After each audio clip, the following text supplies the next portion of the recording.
Welcome to the Business of Therapy podcast, where we're ditching the blank slate mentality and giving therapists full permission to show up authentically online and chase their dream six-figure private practice. I'm your host, Kelly McKenna, licensed therapist, business coach, and content creator. I have made it my personal mission to help other therapists make a boatload of money and do it while working with clients they love and without sacrificing their work-life balance. I've been through the very same journey that you're on now. After ditching burnout, starting my own private practice, earning $250,000 my very first year, and scaling way beyond that, I'm here to give you all the behind the scenes. And in this podcast, I'm holding nothing back. You'll hear all the specific strategies, wins, failures, and lessons learned to help you build your very own six-figure private practice and see that the business of therapy can truly be a lucrative one. Let's do this! If you're struggling to market yourself and get private pay clients, there is nothing wrong with getting credentialed with insurance. It can make it a lot easier to fill your caseload and make the jump into private practice. When I first started my private practice, I got credentialed through Alma and I loved it. I earned 3 times what I made at the group practice, and it was so much easier for me to get clients since I was in network.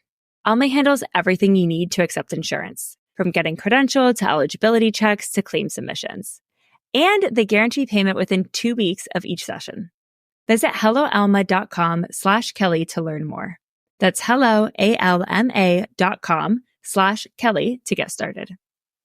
Hello. In today's podcast episode, I'm talking with Lali Herrera. She is a therapist who's been posting on Instagram for several years now. She's gotten clients from Instagram before, but her growth was kind of slow, and at times she felt frustrated until she started to approach social media a little bit differently, right? She started to take some of the pressure off, try and have more fun with her content, use ChatGPT less, be more direct, and the results have been absolutely incredible. She took one prompt from the Reels membership and went super viral, got like 150,000 views and several hundred followers overnight. But it's actually what she did after that that I wanted to talk about in today's episode, which is why I invited her onto the podcast. So after she went viral, we talked and we're like, okay, how can we go ahead and really maximize these results and work smarter, not harder?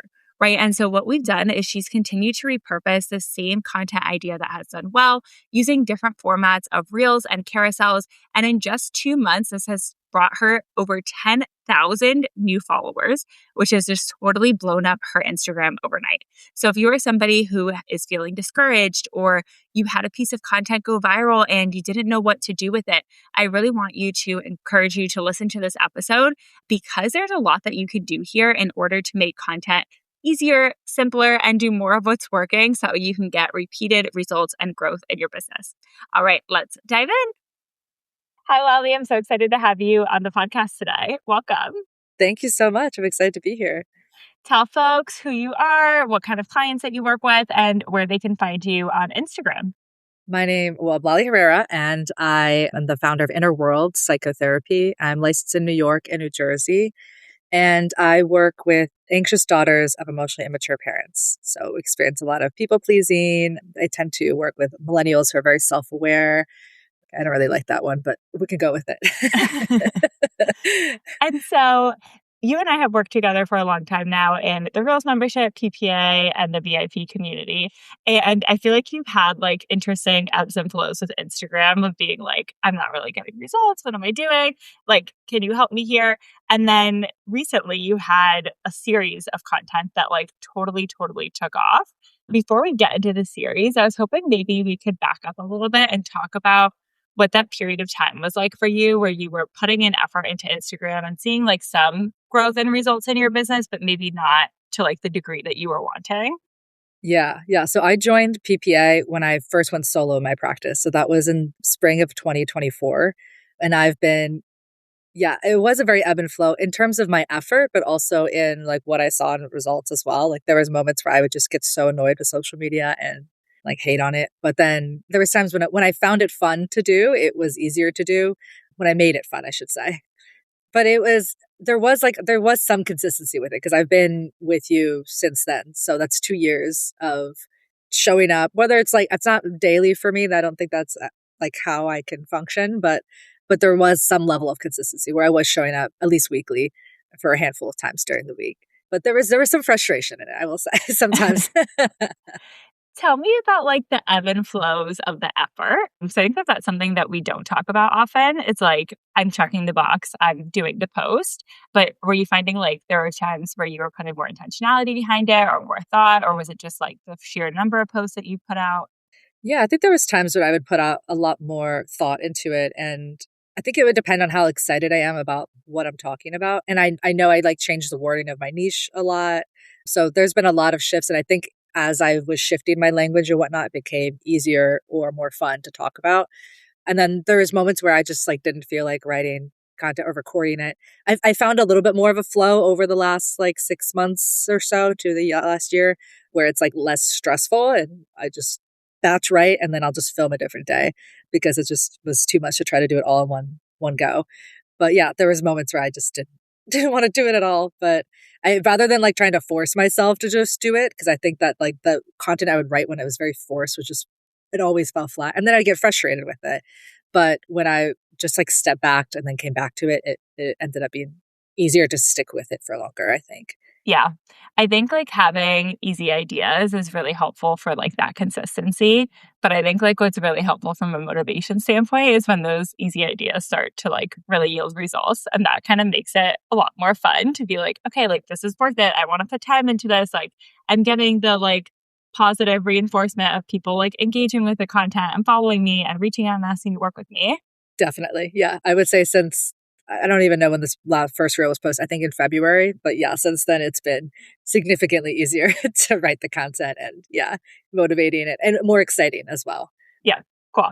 So let's dive in. So you did a sort of like multi-part acting reel from the Reels membership, and it was truly horrific things that my therapist for adult daughters of emotionally immature parents has said to me with like some little red flag emojis. And it really took off. It got like 150,000 views. Tell me what that was like for you to kind of have like this piece of content go super viral. Surprising. I was Yeah. very shocked. I had like 1,000 followers. That was a very slow incline. A lot of people that I knew were my followers and whatnot. So I was not expecting. And I was seeing the notifications and Instagram was saying like 500 likes on your, or it'd start with like 25 and then 50 and then 100. And I'm like, wow, it's a lot more than normal. And there was a lot of like nervous system. Like it was definitely pushing my edge of comfort, but I could feel myself like, okay, don't open the app yet. Like this is kind of this is kind of scary. So I remember I screenshotted a few of those. So I was like, okay, like a little trick for vision boarding is putting things that you've already accomplished and then putting them on your vision board. So I was like, I'll screenshot it and put it on my vision board, but like don't open the app yet. But yeah, it was, and then when I opened it, I saw like how many followers I'd gotten and how many, I mean, Instagram just showed me the likes. It didn't even show me all the other stats that came with it. It was very shocking, but also very like exciting because I'm like, wait, this is all these, not years, but all this time that I've spent putting into it that this is one of the aspects that I wanted from all the effort that I've been putting into it. So it's both like exciting, but like also like pushing the edge of my discomfort, but into the place where I want to be going. Yeah. Talk to me about like that discomfort. What felt challenging about knowing like 150,000 people are watching this reel? Yeah. Visibility is definitely something that I am like personally working through and being comfortable with visibility, which is, it's interesting because I've been showing up on Instagram for like 2 years trying to grow this practice. And I'm like, visibility. And then like I actually get it. It's like, oh my God, that's not, that was actually really scary. Yeah. But yeah, having all these people, I mean, and getting all the comments, most of them luckily were positive. There definitely were some people who, there's always going to be people who take it personally or have their own things to work through. But I took it surprisingly very well with with the comments that were a little not as nice. Just remembering that these are people like with their own stuff that I'm bringing it up. Like I think it brings some disruption sometimes in a positive way when people are commenting on things. It means that you're talking about something that needs to be highlighted for some people. I don't think I'm answering your question anymore. I think I'm just like side noting a lot of things. That's amazing. And one thing I loved is that like, you kind of are recognizing this is challenging for me, even though it was a really good thing. But I feel like you also very quickly moved through that and went to a place of action. Like I remember you sharing in VIP, like, oh, I've gotten 500 followers, but this reel is going viral. Like, what should I do? How can I like capitalize on this momentum? Whereas I feel like a lot of people, sometimes they go viral and it's like almost the opposite effect, right? Of like, this is really scary. Like, how can I hide now? Right. Or like they stop posting or they like shrink back because it feels so hard to be seen. But I love that you just like from the beginning, or at least what felt like the beginning to me, were like, I'm ready to go.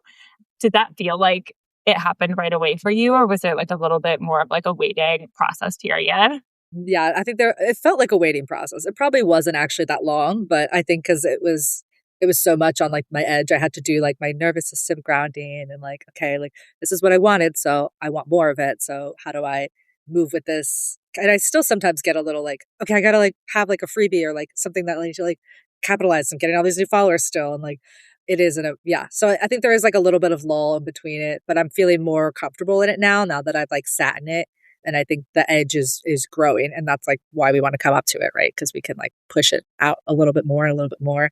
But yeah, I definitely have to do a lot of like nervous system regulating, like putting my feet on the earth, literally, and doing all sorts of things to calm myself and to, which is I think exactly what when we're expanding in any capacity in any way, like we are pushing that edge, and whether it's like higher income or new followers or whatnot. So yeah, there's a tendency to try to pull into safety. But I was very much trying to be aware of that, and then like going to you because I'm like, okay, this person knows what to do. Tell me what to do besides like freak out internally. Yeah. Yeah. Was there anything like from your perspective that you think made this reel do so well? Like looking back now, what do you think was different about this type of content than what you had been posting previously? I think a lot of my content was mixed with like relatability, but this one, because of all the questions that it asked, it was a little bit more reflective than some of the other stuff that I posted before. And I don't know if it's just like my voice that like resonated in that way. I think we all have like a voice that like people just resonate with, but there was something about the reflectiveness of it. Cause most of the positive comments I got were like, I'm going to journal about it, or oof, that really like resonated with me or made me think about things. So I think there's something about that maybe was a little refreshing from my page that, and then when I've repeated it, it's like I get almost the same sort of comments and whatnot. What do you think? Was there anything in particular you see that might have? Yeah.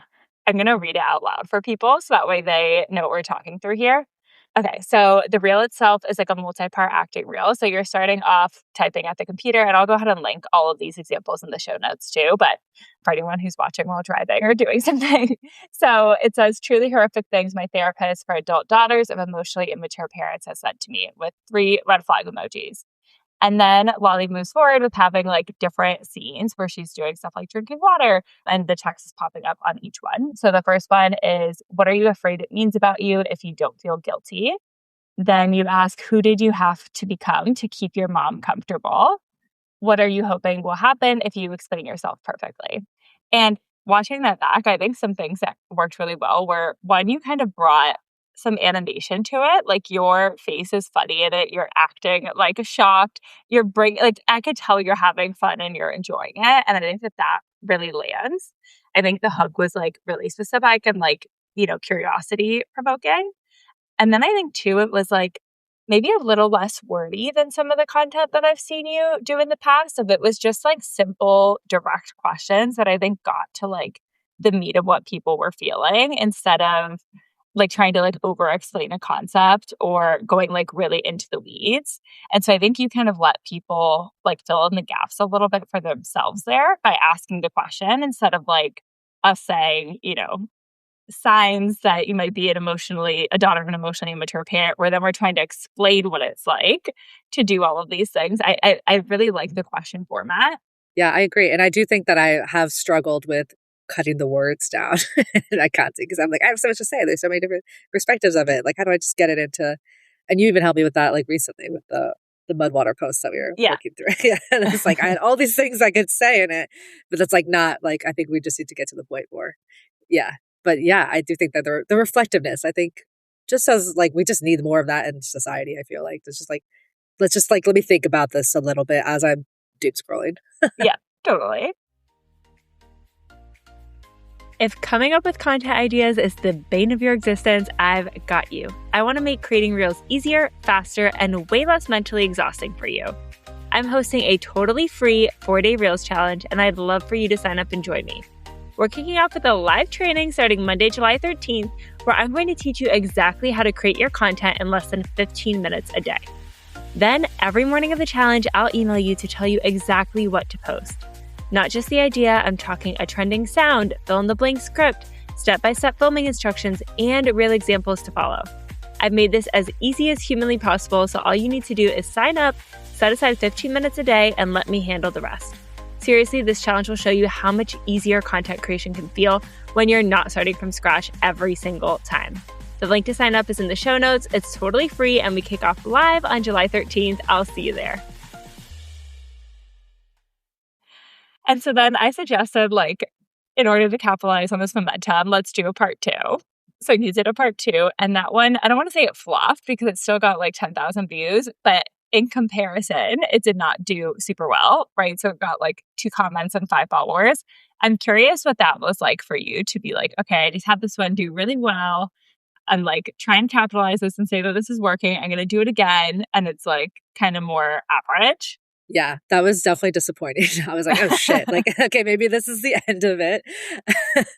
Yeah, that was disappointing. But I asked you what I should do. And then you were just try on a Canva post, just keep going. And I was like, oh, okay, I can just keep going. It almost felt like, oh, this is where I give up. Or maybe I went too close to my edge and I wasn't prepared for this level of visibility. And I was thinking about, then I was criticizing and analyzing myself when really it was, it just didn't do as well. But it's still, it still did good. Compared to my other content, it still was I was still very, if I had received that level of recognition, I guess, visibility from the first one, I still would have been really excited about it. So I had to try to shift that perspective. It's still good. It's better than my average. Yeah. I think that it's that's such a good point too. I think in business, especially when you reach kind of these new edges, is having to be careful to not make that be the new bar.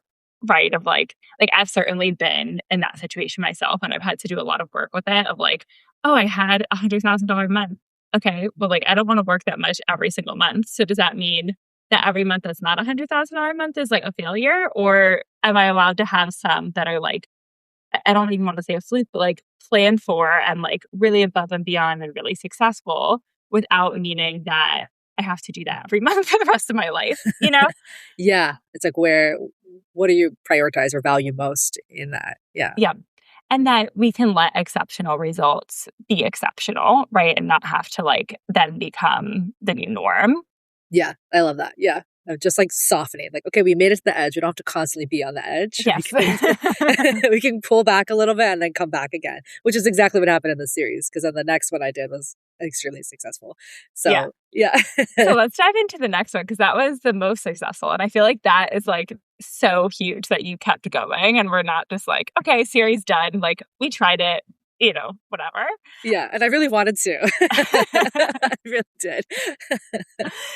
So the third one, you did it as just a carousel graphic with text on top.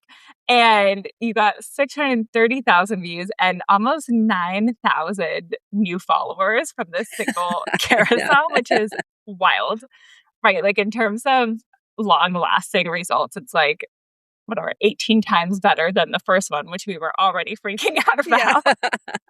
Exactly. Yeah. I was very surprised. Also, my carousel posts in the past never did nearly as well as my reels. So I was okay, I'll do a carousel, but it's definitely gonna flop, right? So there's almost no attachment went into it. Energetically, it was just whatever, I'll just try it. And then I almost feel that helped move the needle a bit. And then I think on the next call, for the VIP call, I was talking about this post because I had so many comments and I was I don't know what to do with all these comments. Am I supposed to respond to them? There are people I was I was again back at the edge of okay, this is different now. Yeah. What was that for you to kind of be in this huge up and down over the course of a month there? Exciting and scary. It was crazy to see 1,200 followers or whatever I had before. And then to be in the double or 5 figures now within a month was just wild to me. It was shocking, but I was also well, I guess anything's possible if you really think about it. Yeah. Shocking, exciting. And then I think this is where I started to ease into it a little bit more where it's not that I like expect the highest results, but I'm like, okay, I know that it's possible for me more than once. So I can do it again. Not that it has to be replicated, but I know that it's possible. I think maybe the same with like the 6-figure months. It's like, I can do it again. I don't have to make it happen, but I'm a little more comfortable with it. Yeah. And it will happen again, right? Like you have, but like you will continue to go viral sometimes. And then sometimes you will not go viral, right? And like both things are okay. And doesn't mean like a piece of content is horrible if it's not also viral. But it's really cool to be like, okay, I found a format that's working. And I love that it's like, it's really the structure of the hook and like the questions that we're asking more so than even the format of content at this point, right? Because we've seen it do really well with like the multi-part acting reels and then also with the carousels. And so I think that that's cool that it's more about like your voice and what you're saying and what you're communicating to people than like, oh, there's like this secret thing in the algorithm of like, I have to put it in this way in order for it to perform well. Totally. Yeah. And the Canva post is like the plainest I think I've ever made. It's just like 2 tones of green or something on Yeah. each of them because the greens are my colors. And I don't have anything like in the background or in the corners. It's just like the most basic possible. And it ended up actually being, yeah, that's just what you need, just plain and direct and to the point. I think that's something I need to take away with my content. Just like, just be like a little bit more direct and less verbose. Yeah. How did you come up with like the questions that actually went into like each of these posts and reels? I went back, I asked ChatGPT, didn't really like everything they asked, and I would just sharpen it and actually make it more direct. I was like, I think a call out I thought about the type of content that I like and that resonates with me, and I like being called out. Mm-hmm. And I think that's something that, I don't know, maybe a lot of people like it now. So I thought about what I liked and then just tried to not replicate it, but to think about like, okay, this would call me out. What are things that my clients are experiencing that maybe I wouldn't necessarily say to them in session, but like I might, depending on the client, and just like really like directly ask these questions. So it was like, how do I make it more direct? Because when I was starting ChatGPT, it was very fluffy and like trying to add all these like, and I remember putting some of those questions in. It was like, that's a little too direct. Like maybe like soften it. I'm like, I don't think I'm not in the mood to soften it. I don't know. It's just like kind of going with it. And when I saw how good it was the first time, how direct and straightforward those questions were, I was like, okay, I'm going to stick with that tone. So I bounced the ideas off ChatGPT, but I didn't really like depend on it. Yeah. Is that typical for you to like assume that you know better than ChatGPT, if that makes sense? Yeah, I think I definitely do. Yeah. Okay. I would agree, but I feel like so many therapists are like, well, I'm not good at marketing. They have this story around that. And so then they assume that ChatGPT is going to like know better. And so I think that they like dilute their own voice a lot by taking the direction of ChatGPT. Has that always been the case for you? Or you're like, no, like this is a good brainstorming tool, but like I know my people best. And like that's what makes me good at marketing and content. So like I'm going to go with what I trust. Yeah, I know I was using ChatGPT for a little bit. And I do think that was like a lull where I was getting like the least amount of interaction with it. And then I started to notice when I was scrolling, like I could tell who was using ChatGPT. Like it just sounded so similar to what my content was saying and like the dashes and the language. And here's the real truth. Like I was like, this is literally ChatGPT. I can tell by just reading it. So then I was like, okay, and then you were talking about it too. I think I was like, okay, my voice is when someone's sitting in the therapy room with me, they're sitting with me. They're not sitting with ChatGPT. So I might as well expose them to what I actually sound like rather than some diluted version of it. But yeah, I did go and come back to it. Yeah. And now it's more of like a bouncing off thing. Make this sound shorter because very verbose. Yeah. Cool. And then we did 2 more. So you did another carousel after that got like another 400 followers. And then another multi-part reel after that got like another 400 followers also. So we're at 5 parts of this series. How does that feel being like, okay, I did 5 parts of this series so far. I don't know if you plan to do it some more. I've gained like over 10,000 followers from it. Where are you at?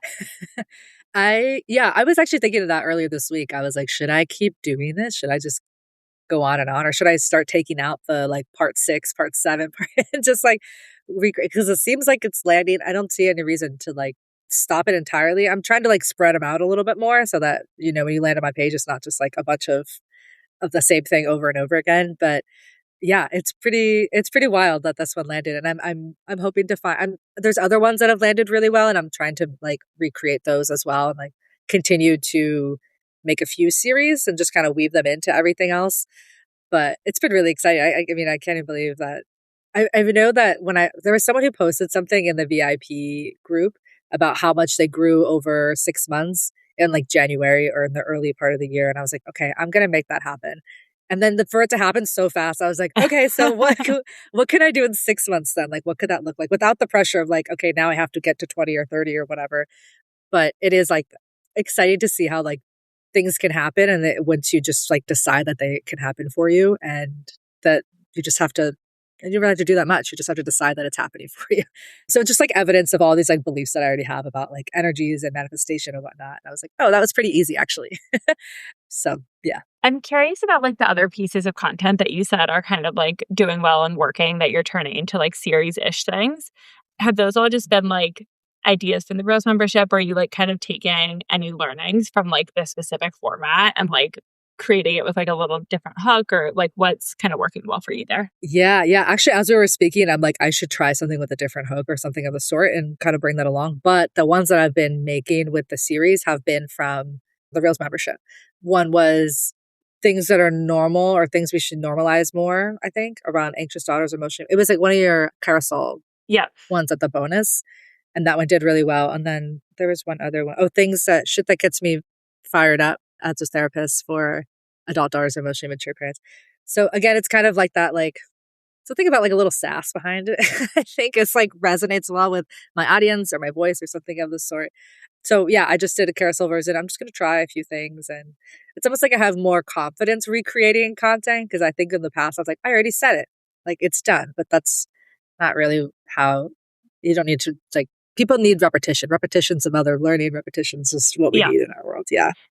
The other thing I see is kind of like the pattern amongst those is like definitely like a sassy hook, but then like a list of multiple things, whether it's done in a multi-part acting or a carousel. I think you could certainly even try these as like B-roll with either like the list all on like one video or just like in the caption too.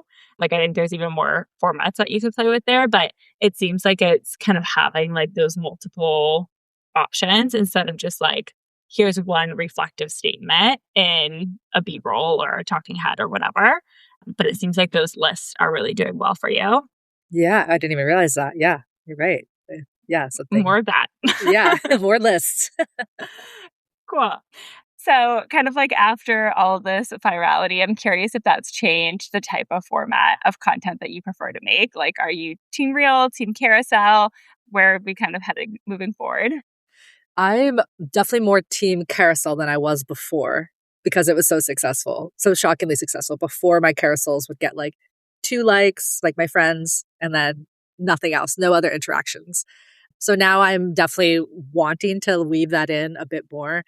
But reels are great for reach. So I guess I'm equally part of the teams now. Carousels are nice because I could just make them when I'm writing the content rather than like writing and then filming or yeah. But they're both fun to do in different ways. Yeah, I don't know. I don't know if I have a team now. I definitely was team reels before I got 8,000 followers from one carousel post.